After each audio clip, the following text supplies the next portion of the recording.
No Negro can saunter down a street with any real certainty that violence will not visit. And the second epigraph is by this gentleman I met in Vegas in one of the casinos that I was talking to about poetry. And I was talking about the recent happenings, you know, the protests that we've been having. And he said, some lead in your body is good unless you get shot with it. And the poem is entitled The Saga of the Exit Wound. This poem includes some language that may not be suitable for the workplace, the literary journal that spouts inclusivity, or if you have kids in the room. This poem is not a trigger warning for the pure pussy weak of heart, not judge nor jury, but witness to. The only real failures are the ones from which we learn nothing. One, every bullet believes that some people deserve to die. The way the hammer strikes the firing pin and the cylinder turns on its pawl. Every bullet's exclamation point is combustion, a 45 caliber ballistic ambition rifling down a steel barrel, fixed on the hemophiliac horizon of its own authority. Two, from skin to status, to America's no solicitors warning, our fists like Teflon bullets because of the gunshot splayed blackness, because of the police chief soundbite, so unashamed of its own complicity, because we don't believe a word come out their mouth that speaks to what racism has produced. Our endeavored unrest that kept us marching and made us more alive than this nation of many nations, oppression of them that others look down upon, the squat of squalor in which we move and exist, gulping air from the cup of need carried in ourselves like shrapnel, the stigma lodged deep within, the justice doorbells out of order sign. Three, there's nothing more frightening than the dream come true, is what America looks like. Four, captured fireflies in a mason jar. We are always in someone else's country. We are witness, and commotion is the atmosphere we swim in. Our blackness simply giving other people a chance to see us.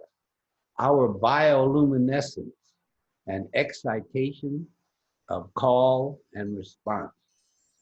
Our neon hope, a slang, a shadow diction, twanged and siphoned off every hue but the blue, because he would not comply. And we just don't want to explain anymore, because she asked why. He was descending a dark stairwell, the black child playing cowboys and Indians with his imaginary friend, white hat and sterling plastic pistol. She only wanted to finish her cigarette. The psychosis in her head terrified her so much, the police had to suffocate her to make her stop screaming. He only wanted to buy an air rifle to shoo fly the crows. The thug or demon, media labeled a tabloid stereotype, resisting arrest, extensive furtive movements. He shot himself while handcuffed in the back of a police car. We feared for our lives. How's that? Good, very good. In fact, I recorded it, and I want to know if I can put it on our website. Yes, yes, that would be fine. Well, we do have a page on Facebook that we put just people sent in the recordings of them reading from the book, and we really didn't have one for you. So I want to put that on. But however, I also want you, hold on just a minute. I'm going to stop right now. Okay, all right, got it. The alternate poem, which I've chosen to read, is on page 127 in the book. It is by Anita K. Boyle, and it's entitled About Writing Political Poetry. The main reason I picked this is because the entire anthology, Take a Stand, Art Against Hate, is a collection of political poetry and writing. And as far as I'm concerned, every poem written is a political poem, because a person is including, every writer, no matter how hard they try, they always include themselves in what they write, whether consciously or subconsciously. And we are opinions, we are, um, um, we are different beliefs, different worldviews, and all of that, when put together, when you have in a democratic process, one person stating their opinion as opposed to another person's opinion, that's political. So I really liked her poem. I really liked the rhythm of it, the way she put it together. And I hope you'll enjoy it just the same. It's called About Writing Political Poetry.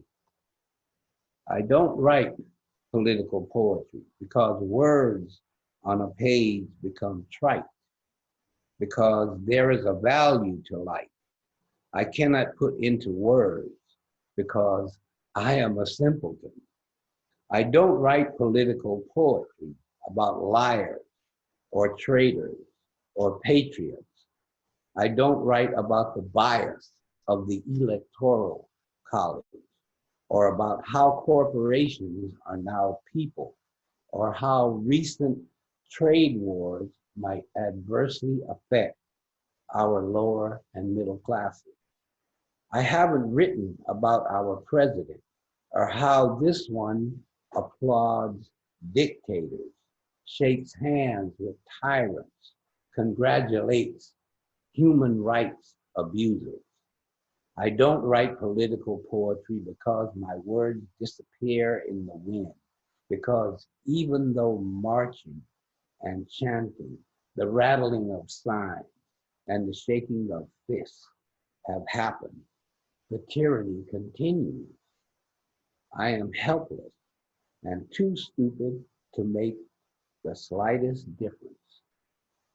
I haven't written political poems because I am footless within history, have no leg to stand on, and believe that having no knowledge of a heritage has created the vast majority of angry, white, non-people who demand to be real without an understanding of just who they might be.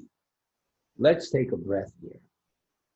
I would like to write political poetry. There are people coming to America. Right now, they're knocking at our borders. They are desperate and dirty. Their feet are blistered. They desire a safe place, a safe haven to wash up and to eat a decent meal without fear.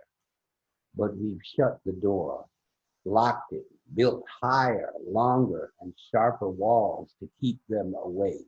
We've threatened these travelers with soldiers, taken their children, cursed and spat at them, sprayed tear gas on them, as though they haven't cried enough, and insist they walk through a pinhole to gain the refuge they need.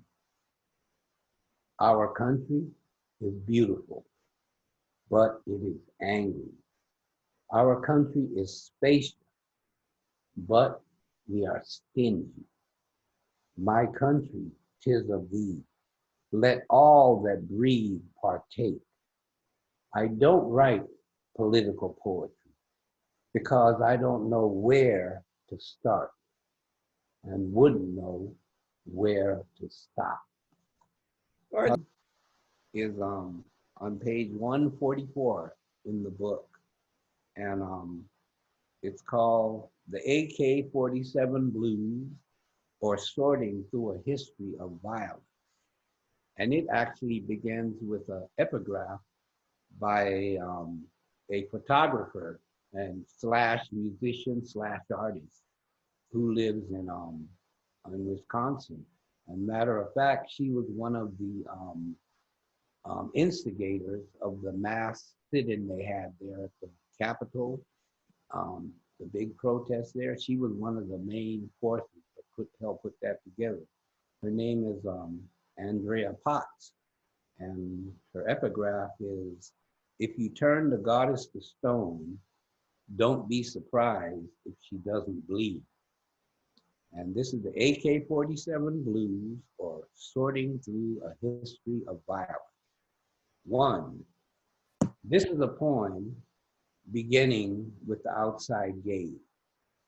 The bluest eyes behind aviator shades of biometric racist recognition, their fear of and bigotry projecting stereotypes, the hate that hate made, oblivious to please or expletive that bullet hole the fabric of dignity, a devious tradition of soundbite doublespeak and the red, white, black, and blue like the first stone thrown. And how many monsters have you created today? 2, that high-heeled nation and its long, holy line of mythology, status quo faces not yet ravaged by broken dreams until their false sun exploded over Trinity, and the sons and daughters of man traded their sense of magic and wonder for illusion of acquisition, gone mute before fools who spoke many words but said nothing true. As we know, there are known knowns. There are things we know. We also know there are known unknowns. That is to say, we know there are things we do not know, but there are also unknown unknowns. The ones we don't know. The patriotic stars and stripes and the flaws in their rhetoric, hefty silver shovels into grasping corporate hands. 3, them, those, others. A blues tone black signifying syntax, stumbling into concatenations of salvation, came to rest upon the trembling shoulders of the most reluctant of heroes. If you give hope, you've got to take it from somewhere else, like creation that kept a small token of each soul taken, a corrupted tatter calibrated to the filth of it all, and ever ready for 15 minutes of shame.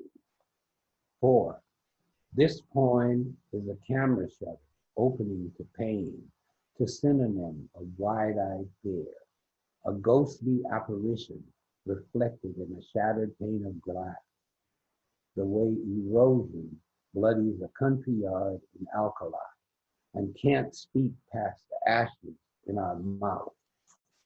The human touch, shadow sick and stretching farther from the light. The biological dynamic, withered, just beyond the muscle memory of grass, as garish as the slaughterhouse burned down and built a whole house in its place. The vicarious in flocked to 3D action movies in Cali and the mythological aftermath of fallen twin towers, bookending the cult of instant gratification and coast-to-coast high on digital fame, the methamphetamine wealth An opioid epidemic made a muscle of euphoria, the glossy fashion porn pages of bartered flesh. The celebrities, beginning with a poem about a predatory trait, the suffering of the other that was ignored for so long, and eventually, as suffering is wont to do, metastasize, multiply like bricks into a wall of exclusion and class status, into the globalization of plantation systems, a survival of the fittest whose sole ideology is a lie that travels the speed of light, that neither eats nor sleeps. It blows up, detonates, explodes, a silent weeping of deferred dreams, littered with poverty, drug use, and gun violence. The desperation, maybe dying today, in stark contrast to a Republican view of freedom, debating caste before compassion and up by your bootstraps versus in another's shoes. And global warming like a corporate elevator, too much music, burgeoning its way to butterfly effect. The colonizing force of free trade zones, of outsourced slavery, the part-time jobs like penny in a vacuum disposition, the consumer eyes shut tight, and hungry babies crying into the night. 5. This is a poem about too big to fail, manifest in its squalor of opulence. Peddlers and meddlers who buy, bribe, and they sell. 4 corporate horsemen from the boardrooms of hell. They're missionaries and mercenaries with machine minds not their own, occupied your city and herd poison your well. The globalization of taking without asking and occupation, cornering an untapped market into sectarian strife because evil's still evil. This is a poem about the subliminal hum of intolerance. A child gunned down because his hoodie was too black. The repeated vitriol of be very afraid. The homeless brood, forever looking for something better than made in America. This is a poem about smoldering umbrage gone mute, waiting for someone else to know the way, while evil's still evil in anybody's name. Ooh, that's proud of yourself, and I hope, I mean, this would be great. This would be a great book to use to teach. Well, see, that's what we'd like to see it in some schools.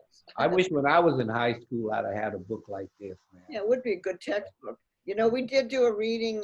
We didn't do it. We didn't even plan it. But one of the women who has a poem in there, Elaine Zimmerman, she lives in Connecticut, and she's friends with all these people in government in Connecticut and Boston and whatever. And they did a reading from this book where the first Latino Attorney General in the state of Connecticut, he read a poem. All these officials in the government read poems. There was only like 2, out of the book. Oh, that's amazing. That's amazing. Yeah. That's what I like to see. Well, like I say, everybody I know that's into writing or reading, I recommend this book, you know. Thank you. It's matter of fact, it's one of my proudest moments as a poet to be a part of this book. Well, we're proud to have you in it. That's for sure. I mean, the book, I like everything in, I read through the entire book, everything. And I went over it again, certain different ones. And it's just amazing. I mean, you know, the diversity, the thoughts, but they all have this common thought. They want the world to be better than it is. They can all see the bad. You know, people say, "Oh, things are better than they used to be," and I'm working on a writing now. I want to write this epic poem about how we're stuck in this repetition of history, and Yes. we're doing the same things today Yes. that we used to do. And interview with Alicia Yeah. Ostraker, Uh-huh. she talks about how she disagrees with W.H. Auden when he says that poetry changes nothing. And I, she yeah. gives the example of the Statue of Liberty, you know, which was Oh, given to that's true. America, That's you true. know, as a sign of enlightenment and the alliance between the two countries. And when Emma Lazarus wrote her poem, it changed the statue's meaning to one of to do with immigration. Yeah. It changed the whole meaning of the statue. But well, Auden's one of my favorite poets, Yeah. and I love that poem. But he says that line in that poem, but he does go on to kind of refute that idea in a way. Yeah. So, but yeah, I understand. Alicia Ostraker said he was being conservative. And I noticed his poetry as he got older, it Uh-huh. did kind of get more conservative. Well, His earlier poetry was a lot different. right. Yeah, But, I mean, I still like him. this is a high point of my life. And you know, when I submitted the poems for this, I was worried that I wasn't gonna be good enough to get in the book. Because I'm not. You're exactly the kind of writer we wanted to have in the book. Yeah, yeah. So thank you. Thank you. I'm Right so glad, on. Right glad to on. meet you. And we'll be seeing you at the test reading. Okay, it's a pleasure meeting you also. You too. All Bye. right. And goodbye. And thank you to your friend. Okay. Okay, nice meeting you. Bye. Bye-bye. All right. Bye.